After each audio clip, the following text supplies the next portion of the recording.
nombre es Anastasio Arbella López. Muy bien, nacido en San Sebastián. Muy bien. ¿El nombre de tu madre? Lucía. Lucía López.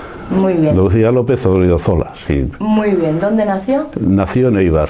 En Eibar. ¿Sabes qué año? Sí, murió el año pasado con 99 años en octubre. Nació en el año 17. El 4 de marzo de 1917. Y el nombre de mi padre es Luis.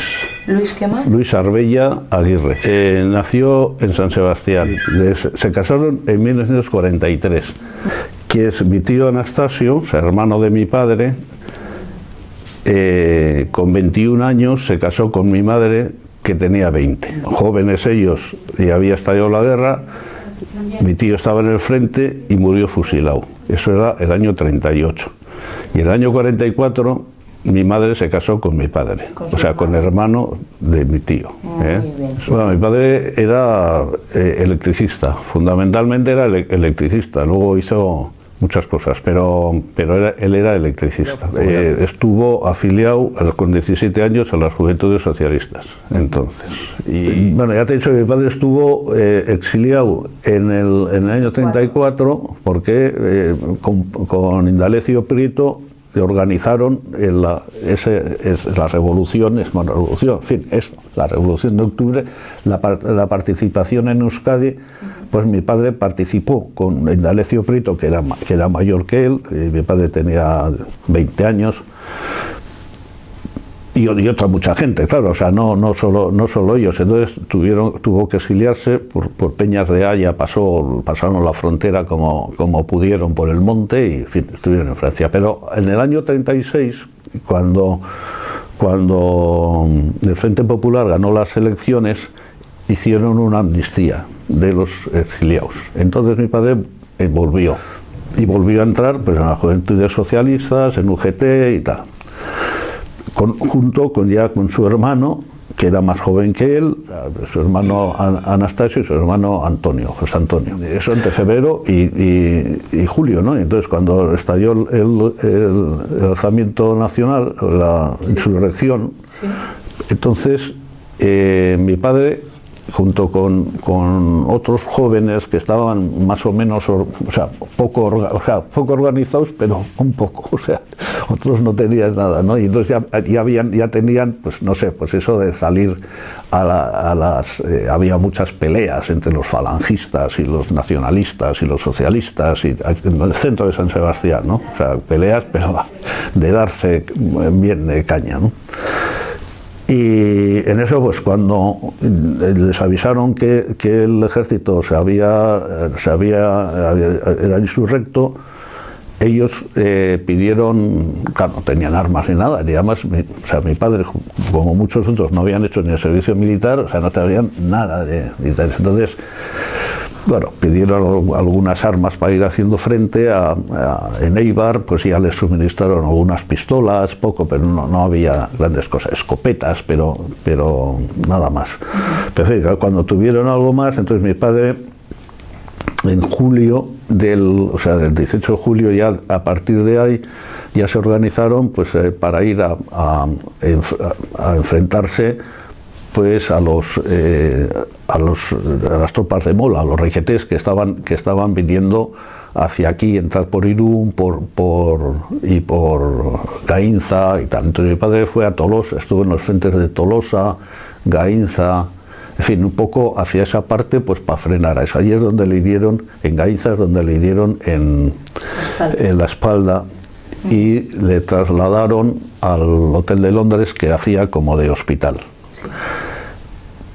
Sin haberse curado del todo, o sea, porque esa herida, una herida aquí, luego le sacaron con unas pinzas desde el cuello, abriéndole, en fin, sin haberse, ya participó en la evacuación de San Sebastián. O sea, estamos hablando de julio, le dieron a finales de julio o agosto, y el 13 de septiembre ya estaba organizando la evacuación.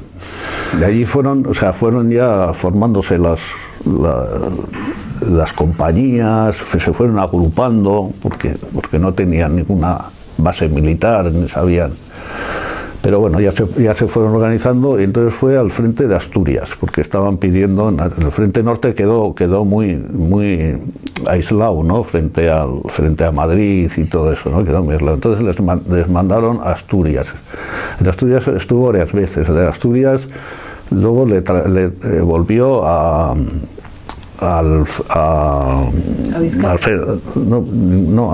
antes a Elgueta. Estuvo allí en el frente de Elgueta. Luego estuvo en la ofensiva Villarreal de Álava. Allí es donde cayó mi tío Antonio, el hermano de mi madre, pero bueno, luego te hablo de él. Entonces, él estuvo en varios, él fue, bueno, primero era uno más, luego fue capitán del batallón Rusia, luego fue comandante del batallón y luego fue comisario. El gobierno vasco, el ejército vasco le nombró comisario político. Él estuvo en Peña Lemona también, cuando el bombardeo de Guernica. Él contaba que contó 171 aviones, le volvieron pasar por encima, ¿no? Y decía, joder, donde vayan estos, fueron a Guernica. Luego ya terminaron en Santander, cuando el pacto de Santoña ellos no estaban de acuerdo, pero quedaron muy aislados, y allí les detuvieron, a él y a mi tío Anastasio. Para decirte cómo eran, date cuenta que yo a mi padre no le conocí hasta los 8 años, hasta los 8 años que le vi por primera vez en Martutene. Pero, a ver, yo nací en San Sebastián, pero mi madre en su embarazo estuvo en Zaragoza. ¿Por qué en Zaragoza? Porque mi padre sabía... estaba iba a decir de incógnito, vamos, no clandestino, vale. La palabra, o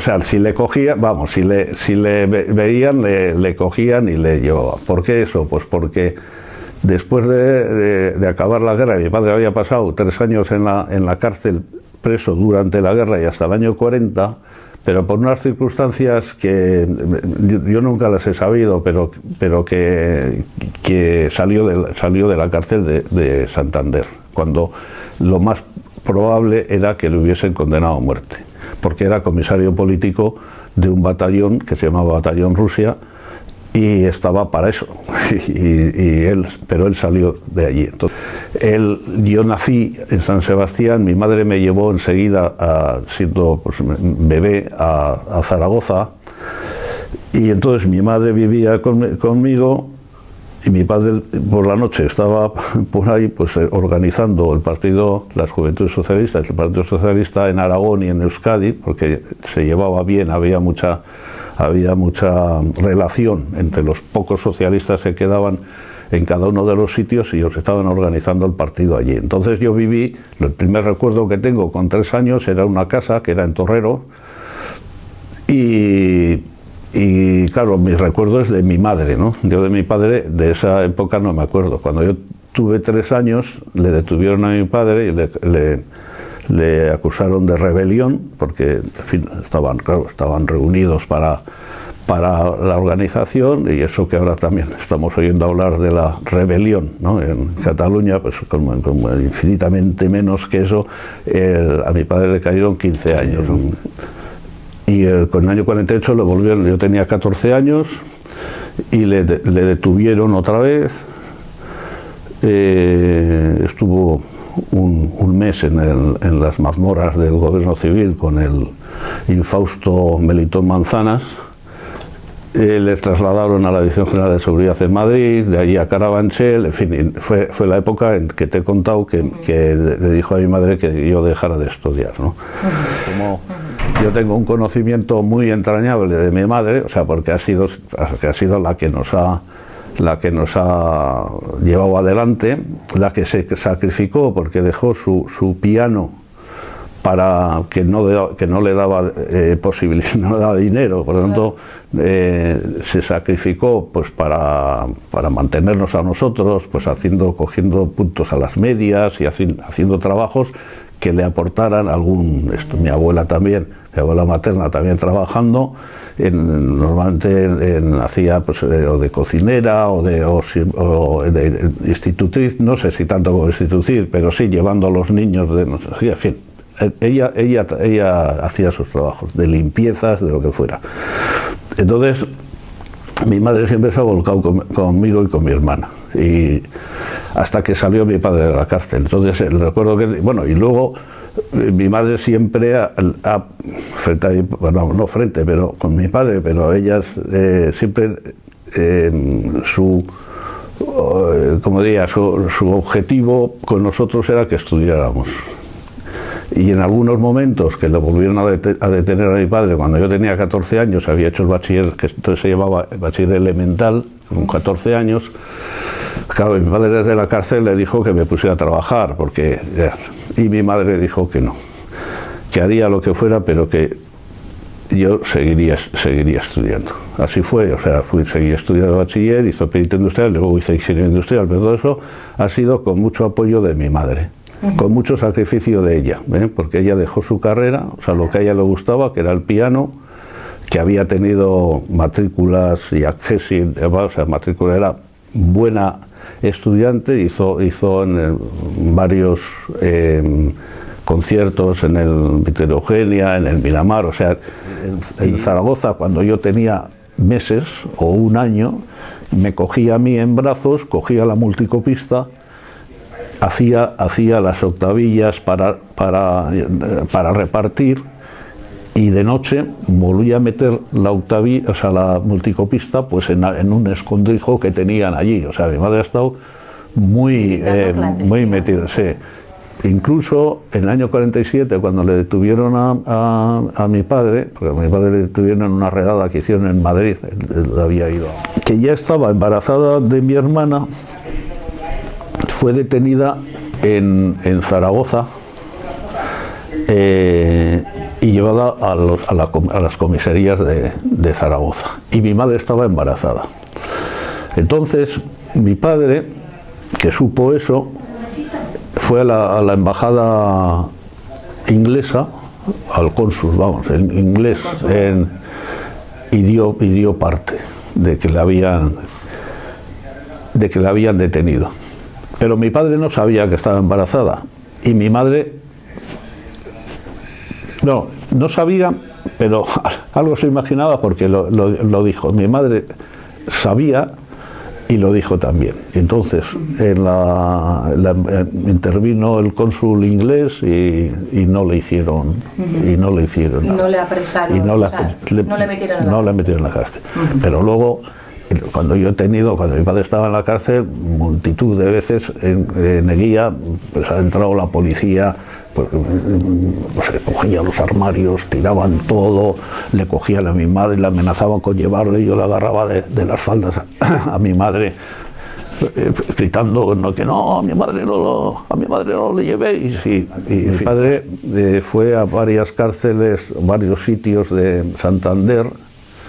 Eso está en alguno de estas publicaciones, está, pero bueno, estuvo en algunos Santander, terminó en los Salesianos, y allí yo te digo que nunca he sabido, casi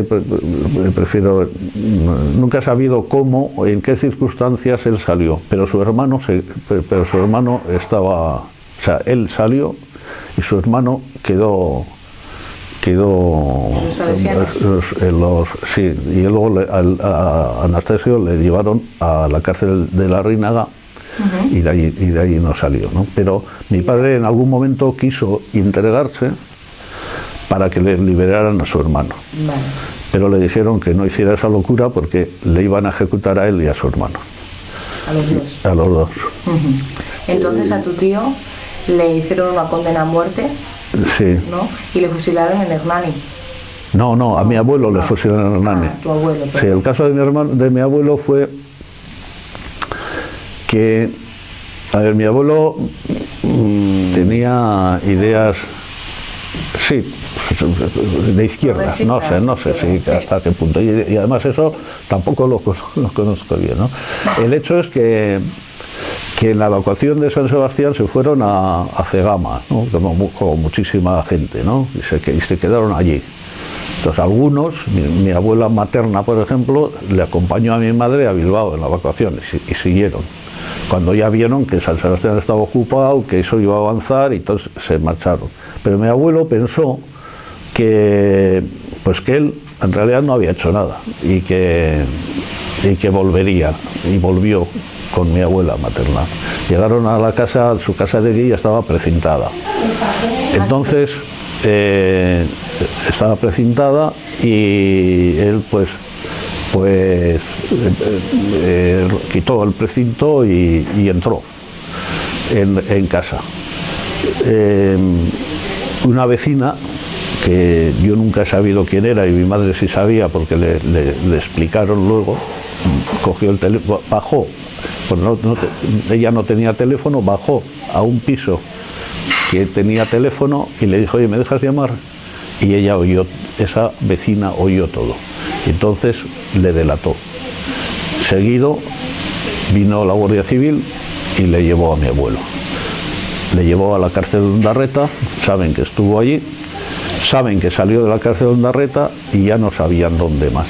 Y luego, pues por algunas descripciones de algún vecino de Guía que le vio y tal, dedujo que estaría en Hernani. O sea, que le habrían llevado a Hernani y tal. Nada, ¿y tu abuela entonces quedó viuda? Y mi abuela quedó viuda con bueno, para eso un chico, José Antonio, murió en el frente de en Ubidea, en Álava, en el frente de Villarreal.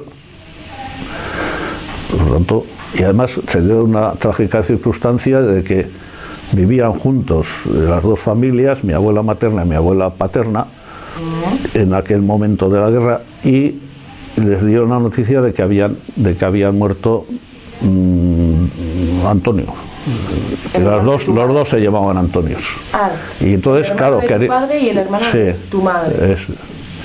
Y entonces, bueno, ¿y qué Antonio será? ¿El tuyo, el mío? Fueron los dos. El mismo día, era el 31 de diciembre, y murieron los dos.